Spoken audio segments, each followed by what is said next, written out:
Bonjour à tous, bienvenue dans ce nouveau crash test. Aujourd'hui nous allons essayer quelque chose de vraiment particulier, de la nourriture en bouteille. C'est-à-dire qu'à l'intérieur d'un récipient, il y a un repas complet. J'ai envie de voir ce que ça vaut et surtout si c'est bon et je vous propose qu'on commence tout de suite. C'est fabriqué par la marque Feed et j'ai reçu ce carton avec les différentes recettes qui sont sous forme de bouteilles ou de barres nutritionnelles. Voici à quoi ça ressemble. À l'intérieur, il y a l'équivalent d'un repas complet. C'est fabriqué en France, sans lactose, sans gluten et vegan. Ça peut remplacer la nourriture traditionnelle lorsqu'on a la flemme de la cuisiner ou qu'on a tout simplement pas le temps. Ça n'a rien à voir avec les trucs protéinés des sportifs.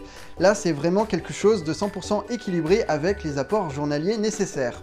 Et comme je vous le disais tout à l'heure, il y a également des sachets, c'est exactement le même principe, sauf que c'est sous forme solide.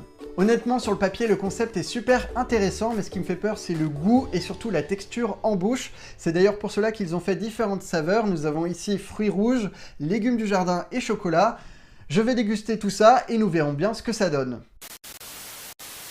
Alors, dans un premier temps, il faut remuer la bouteille pour aérer la poudre, ok. Voilà. Ensuite, rajouter de l'eau jusqu'au repère en relief. En tout cas, là, ça sent super bon, ça me fait penser au choc à pic. Vous savez, les céréales. Je vais mettre de l'eau.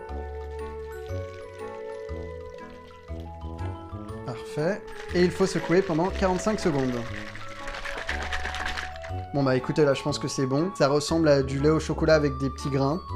Bon, pourquoi pas. Je vais prendre un petit verre, et sur la bouteille, c'est précisé qu'il faut le déguster dans les 12 heures. Eh bien, je pense que nous avons le temps. Alors, le suspense est à son comble. C'est parti, on va goûter. 3, 2, 1...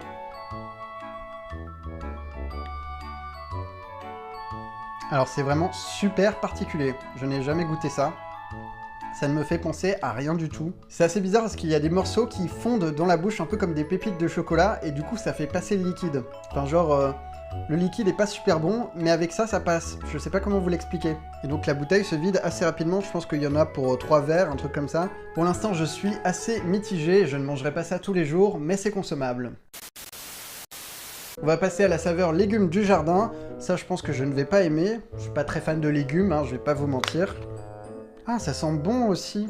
Ah, j'aime bien. Ça me fait penser aux croûtons de pain dans les soupes, là. Ça, par exemple, j'aurais plutôt tendance à le mettre avec de l'eau chaude pour faire une sorte de soupe. C'est donc ce que nous allons essayer. Ça fait des bulles, déjà, c'est très bizarre. Ah ouais, c'est vraiment particulier, là. Je sais pas si c'était une bonne idée de mettre de l'eau chaude, ça fait une réaction un peu chelou. On mélange. C'est vraiment super chaud, on voit des herbes et tout. Ouh là là, ça me brûle les mains. Là, je vais juste en mettre un tout petit peu. Ah ouais, non, il y a des morceaux et tout là. Ça ne va pas le faire. Alors c'est très bizarre et très inattendu, mais limite je préfère ça à la version au chocolat. Je ne sais pas pourquoi, mais c'est meilleur tout simplement. Je m'attendais à ce que ce soit pas bon par rapport aux légumes. Mais comparé au chocolat, là c'est vachement mieux. Enfin, je préfère largement, il n'y a pas photo là. Par contre, j'aurais dû mieux le préparer parce qu'effectivement, là, il y a des gros morceaux de poudre qui sont restés agrégés et ça donne pas trop envie. Mais le liquide en lui-même, il est intéressant et il est bon. Troisième bouteille est aux fruits rouges. Après, on pourra tester les sachets. Donc là, honnêtement, je sens que ça va être mon préféré parce que j'adore les fruits rouges. Oh mon dieu, alors là... Ça sent les Special K. Là, pour le coup, ça me donne vraiment envie, mais après, il ne faut jamais se fier aux impressions. La preuve avec ce qu'on a vu précédemment. Donc cette fois-ci, on va faire bien les choses. On secoue bien d'abord pour éviter qu'il y ait des gros morceaux. On remplit comme d'habitude. Oh, regardez tous les fruits rouges, c'est un truc de dingue. On verse. Magnifique. Alors celui-là, pour le coup, il est vraiment appétissant. Mais est-ce qu'il va être bon? C'est ce que nous allons découvrir tout de suite. Il y aurait que le liquide, ça ferait bizarre, mais là, avec les morceaux, ça donne du goût, c'est juste trop bon. Non, franchement, c'est pas mal. Celui-là, je vais le finir. Pour être honnête avec vous, je pense qu'il y a des progrès à faire au niveau du goût, mais on ne peut pas dire que ce soit mauvais.